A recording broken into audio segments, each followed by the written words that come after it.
Hola a todos y bienvenidos a este canal donde hablo de casos basados en hechos reales. Mi nombre es Marta y antes de empezar os pido que os suscribáis y que activéis la campanita para que YouTube os avise cada vez que suba contenido. Y si lo que cuento os parece interesante, dejadme un bonito like porque no sabéis lo importante que es este gesto para un canal tan pequeño como este. Bueno, pues hoy en esta sección de niños peligrosos voy a hablar de un caso bastante antiguo y he querido subirlo porque creo que no es muy conocido y además es interesante. El protagonista de esta historia se llama Jesse Pomeroy. Empezamos.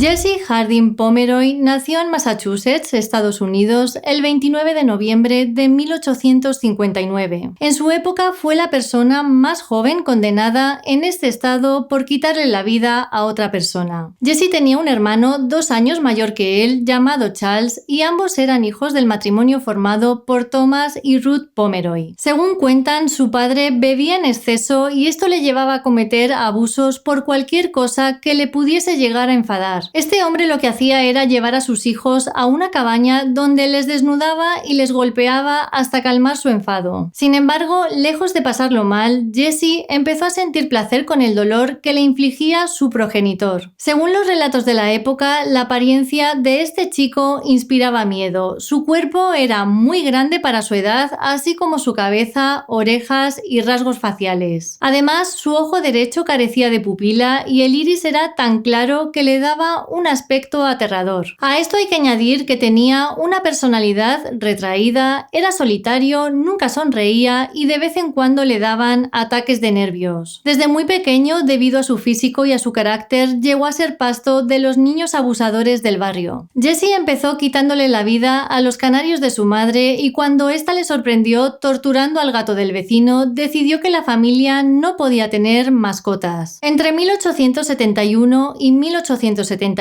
hubo informes sobre varios niños que habían sido atraídos a zonas remotas y atacados por un muchacho mayor. El primero fue William Payne, de 4 años. En diciembre de 1871, 2 hombres que caminaban por una calle solitaria escucharon a alguien llorando en una cabaña. Al entrar se encontraron con una escena perturbadora porque dentro vieron al pequeño colgando de las manos que tenía atadas con una cuerda suspendida en el techo. Estaba muy mal herido y no fue capaz de denunciar a su agresor. El siguiente ataque se produjo en febrero de 1872 y en este caso su víctima fue Tracy Hayden, de 7 años. Jesse le causó diversas heridas en nariz y ojos y tras este episodio la policía solo pudo enterarse de que el atacante era un muchacho de cabello castaño. A mediados de abril de 1872 agredió a otro niño de 8 años llamado Robert Meyer, al que había prometido llevar a ver un circo. En este caso lo que hizo fue desnudar a Robert casi por completo y fustigarle con una vara mientras le obligaba a maldecir. A partir de este punto, la policía comenzó a actuar interrogando a numerosos adolescentes de cabello castaño, pero por alguna razón desconocida, la descripción de este joven que atormentaba a los niños de Boston derivó en la de un adolescente pelirrojo y con barba. Es por esto que Jesse logró pasar desapercibido en las búsquedas policiales. El siguiente golpe, a mediados de julio del mismo año, fue contra un niño desconocido de 7 años de edad a quien le dio el mismo tratamiento que a los demás. Esta vez la policía ofreció una recompensa de $500 a quien ayudara en su captura. Es en ese momento cuando Ruth, la madre de Jesse, decidió mudarse con su familia al sur de Boston, ya que ella sospechaba que su hijo era el responsable de los ataques que habían sufrido estos niños. Aún así, ella siempre permaneció fiel a su hijo y posteriormente negaría las imputaciones formuladas contra él. Los ataques hacia menores continuaron, llegando a agredir a 4 chicos más. El último, Robert Gould, de 5 años, fue engañado por Jesse cerca de una estación de tren y en este caso le dijo que le iba a llevar a ver soldados. Cuando estaba amenazando al niño con una navaja en el cuello, se dio cuenta de que era observado robado por unos trabajadores de la estación de tren y tuvo que huir. Robert fue el que consiguió dar pistas más concretas contando que su atacante era un joven adolescente de cabellos castaños y con un ojo totalmente blanco. Un día de septiembre de 1872, la policía visitó la escuela de Jesse con otra de sus víctimas, pero esta no pudo identificarlo entre los alumnos. El mismo día en el que la policía había visitado su colegio, Jesse, al regresar a su casa, pasó casi pegado a la comisaría de policía y en ese instante fue identificado por el chico que había ido a la escuela y que continuaba con sus declaraciones. Jesse Pomeroy fue arrestado. No está muy claro el porqué de esta conducta, pero creen que estaba jugando a una especie de juego de gato y ratón con la policía, algo que suelen hacer los psicópatas de este estilo. A pesar del intenso y severo interrogatorio al que fue sometido, se mantuvo tranquilo proclamando su inocencia en todo momento. Pero cuando le amenazaron diciendo que sería encarcelado durante 100 años, Jesse se dio por vencido y se declaró culpable. Lo que hicieron los agentes fue llevarle al día siguiente para que todas sus víctimas le identificaran y al preguntarle por qué lo había hecho, solo fue capaz de decir «no pude evitarlo». Finalmente le condenaron a ingresar en un reformatorio juvenil hasta que cumpliera 18 años. Su madre hizo campaña por su liberación enviando cartas a las autoridades y a quien estuviese dispuesto a escuchar su punto de vista. En el reformatorio, Jesse fue un interno con muy buen comportamiento, así que en febrero de 1874 y tras 15 meses de encierro, el Comité de Libertad Condicional aprobó su salida cuando ya había cumplido 14 años de edad. Tanto su madre como su hermano prometieron esmerarse en su vigilancia. Ruth tenía una tienda de confección propia y su hermano Charles vendía periódicos, por lo que decidieron darle un empleo para que estuviese ocupado. Pero Jesse no llevaba ni 2 meses en libertad cuando la oportunidad se presentó en la puerta de la tienda de su madre. El 18 de marzo de 1874 llegó a la tienda Katie Curran, de 10 años, a preguntar por un cuaderno de notas. Jesse le dijo que quedaba uno, pero que tenían que buscarlo en el sótano. Entonces Katie le acompañó confiada. El adolescente tenía una navaja en su bolsillo y acabó con la vida de la pequeña en ese mismo instante. Después de esto se lavó la sangre y regresó al mostrador para seguir trabajando como si nada hubiese ocurrido. El cuerpo de la pequeña permaneció donde lo había dejado sin que nadie notara nada extraño. Al no aparecer por su casa, la madre de Katie comenzó a buscarla y posteriormente denunció su desaparición. Pero apareció un testigo que aseguró haber visto cómo la niña había sido introducida en un vagón de tren, así que la policía determinó que se trataba de un secuestro y el caso quedó congelado. El 24 de abril de 1874, unos niños que jugaban en la playa descubrieron el cuerpo sin vida de un pequeño llamado Horace Millen. Según el informe forense, el niño de 4 años luchó fuertemente por su vida, ya que había numerosas heridas defensivas en brazos y manos. Rápidamente la policía sospechó de Jesse y fueron a buscarle a su casa. A pesar de las protestas de su madre, el chico fue arrestado y llevado a ver el cuerpo de Millen mientras le preguntaban si él era el autor del crimen. Tras la detención de Jesse, la gente empezó a dar la espalda a su familia y debido a esto su madre vio quebrar su tienda, por lo que no tuvo más remedio que venderla. Cuando unos trabajadores fueron a hacer unas remodelaciones de parte del nuevo dueño, encontraron en el sótano tirado descuidadamente sobre un montón de cenizas el cuerpo en descomposición de Katie. No hubo ni una sola duda acerca de la culpabilidad de Jesse en la muerte de la niña, por lo que no tuvo más remedio que aceptar los cargos. Su caso fue llevado a la Corte Suprema Judicial de Massachusetts el 9 y el 10 de diciembre de 1874. La defensa de Jesse se centró en el crucial debate acerca de la locura de su cliente o que simplemente estuviera mentalmente enfermo, pero quedó probado que su defendido conocía y admitía que sus actos estaban mal, por lo que la batalla legal fue perdida sin remedio. Jesse Pomeroy fue sentenciado a la horca, sin embargo, no hubo gobernador alguno que se atreviera a firmar la sentencia. Ya fuera por convicción personal o por cálculo político, en tiempos electorales, la decisión tomó mucho tiempo y continuos aplazamientos. Y es que era muy difícil para la autoridad ejecutar a un chico de 14 14 años y además no había precedentes en la historia penal de la nación. Finalmente, el gobernador Alexander Rice tomó una decisión tras escuchar el veredicto de un panel de asesores quienes recomendaban la ejecución como solución final a este molesto asunto político. Rice entonces aceptó que el castigo debía ser ejemplar, pero no la pena capital, así que sin publicitar su decisión le condenó a cadena perpetua y no solo eso, esta además debía ser cumplida en solitario. El 7 de septiembre de 1876 ingresó en prisión y durante su encarcelamiento la única persona que visitó a Jesse fue su madre hasta que ella murió. Comía solo y se ejercitaba en un patio sin que le acompañara ningún otro preso. Le permitían bañarse unas cuantas veces y su celda estaba abastecida con abundante material de lectura. Durante este tiempo estudió varios idiomas, pero jamás tuvo la oportunidad de practicar ninguno realmente. Un informe realizado en 1914 indicó que había hecho 12 intentos de fuga y que habitualmente se encontraban herramientas hechas a mano en su poder. Incluso hizo un agujero en la pared hasta llegar a una tubería de gas para volar la puerta de su celda. Aunque otras personas lo que decían era que no trataba de huir, que simplemente quería terminar con su vida. En 1917 su castigo fue disminuido y se le permitió integrarse a la población general de la prisión. En 1929 fue enviado de prisión a un hospicio de la policía donde pasó los últimos años de su vida plagado de enfermedades y en franca agonía. Falleció el 29 de septiembre de 1932 y jamás mostró remordimiento alguno por sus víctimas. Y bueno amigos, hasta aquí el caso de hoy. Me gustaría puntualizar algo y es que es verdad que al principio menciono al padre de Jesse y luego no se vuelve a saber más de él, y esto se debe a que no he encontrado información sobre lo que pasó con este hombre. En todos los sitios que he consultado solo mencionan el tema de los abusos y nada más. Viendo estas historias sobre niños peligrosos, quería haceros una pregunta que me dejaron a mí en el apartado de comentarios en el caso anterior. ¿Creéis que un asesino en serie nace o se hace? Tengo mucha curiosidad por saber vuestra opinión. Dicho esto, me despido ya de todos vosotros y espero veros en el próximo caso.